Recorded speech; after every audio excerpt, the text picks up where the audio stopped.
Keling, biroz g'alati o'yin o'ynaymiz. Koinotni gulxan deb tasavvur qiling. 13,8 milliard yil davomida galaktikalar, yulduzlar va hayot bilan lovillab yonib keladi. Ammo har qanday olov oxir-oqibat so'nadi. Bizning koinotimiz qanday nihoyasiga yetadi? Kosmologlar 5 ta ehtimoliy ssenariy mavjud ekanligini aytishadi. Biri boshqasidan g'alati. Eng asosiy nazariya bu issiq o'lim yoki Big Chill. Tasavvur qiling, koinot kengayishda davom etaveradi. Galaktikalar bir-biridan uzoqlashaveradi. Oxir-oqibat har bir yulduz so'nadi. Har bir qora tuynuk yo'qoladi va fazo faqatgina zaif zarralar va fotonlarni ichiga olgan sho'rvadan iborat bo'lib qoladi. Harorat mutlaqo nolga yaqinlashadi. Vaqt ma'nosiz bo'lib qoladi. Bu entropiyaning g'alabasi degani. Termodinamikaning ikkinchi qonuni butun koinotda hukmron bo'ladi. Ushbu ssenariyda so'nggi muhim hodisa bu sovigan yulduz oxirgi bor miltillab o'chishi bo'ladi. G'amginmi? Ha.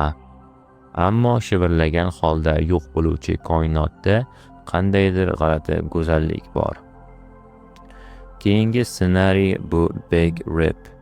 Agar qorong'i energiya, ya'ni koinot kengayishini tezlashtirayotgan sirli kuch vaqt o'tishi bilan kuchayib borsa, u oxir-oqibat tortishish kuchini, elektromagnit maydonlarini, hatto yadro kuchlarini ham yengishi mumkin. Dastlab galaktikalar parcha-parcha bo'ladi, keyin yulduzlar, keyin sayyoralar. Nihoyat atomlarning o'zi ham qo'shtirnoq ichida yirtilib ketadi. Koinot portlash bilan emas, balki yirtilish bilan tugaydi. Hisob-kitoblarga ko'ra, bu taxminan 22 milliard yildan keyin sodir bo'lishi mumkin. Koinotning 68% tashkil qiluvchi qorong'i energiya ehtimol uni yo'q bo'lib ketishiga sabab bo'lishi mumkin. Lekin shoshmang.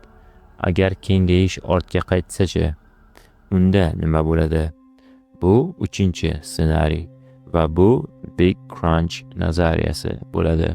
Koinot o'zini singulyarlikka tortib, katta portlashning aksi sifatida yakun topadi.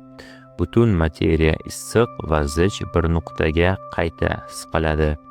Ba'zi nazariyalarga ko'ra, bu yangi katta portlashni keltirib chiqarishi va koinot qaytadan tug'ilishi mumkin. Yana bir aql bovar qilmas ssenariy bu vacuum decay. Kvant fizikasi shuni ko'rsatadiki, bizni koinotimizni vakuumi aslida bo'sh emas. U beqaror energiya holatidagi qo'shtirnoq ichida yolg'on vakuum bo'lishi mumkin.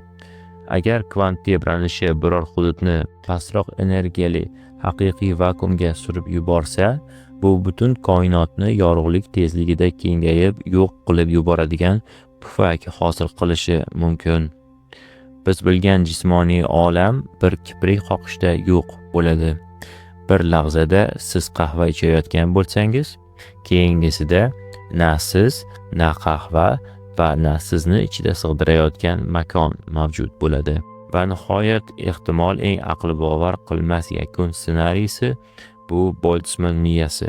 Agar koinot deyarli abadiy yashasa, kvant tebranishlari tasodifiy ravishda ongli bo'lgan bo'shliq ichida suzayotgan, reallikni gallyutsinatsiya sifatida ko'rayotgan miya shaklidagi mavjudotlarni yaratishi mumkin.